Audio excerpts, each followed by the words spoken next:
Yeah. And the thing is, guys, is let me make this very clear because a lot of people tend to think that like me and Fresh like promote degeneracy, blah blah blah.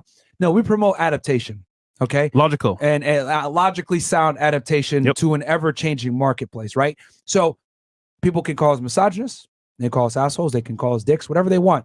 But our job on Fresh and Fit is to give you guys the advantage. Remember, guys, power is never equal. For one person to have leverage or be in a leadership role, the other must concede or relinquish some level of authority. On this podcast, we tell y'all you need to be that individual, never the girl. Okay? Now, some people might construe that as sexist, misogynistic, blah, blah, blah.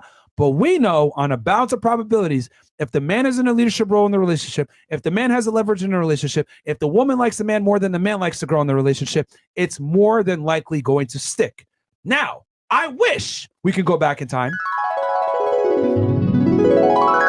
to 1950, where nuclear families were a thing. Women weren't necessarily hoes. You can go ahead and get married to a woman without that much of risks to your assets and money and your well-being. But those days, quite frankly, are fucking gone. Okay? Let's just keep it all the way 1,000. Society is no longer in a position to allow you getting married not be a risk. Okay? So even though I wish that guys can go ahead and get married and have children, because I know that nuclear families are the backbone and cornerstone of any successful society, the juice is no longer worth the squeeze, my friends. Okay? The risks that you open yourself up to in the West just quite frankly aren't worth it. And here's the thing. We had Jen, right, and Dan Silver on. They're family lawyers, guys, and they practice a bunch of different laws, by the way. They're not just family lawyers. They're well-versed in other things. If Hakimi had been in the United States, his wife would have been able to get his assets.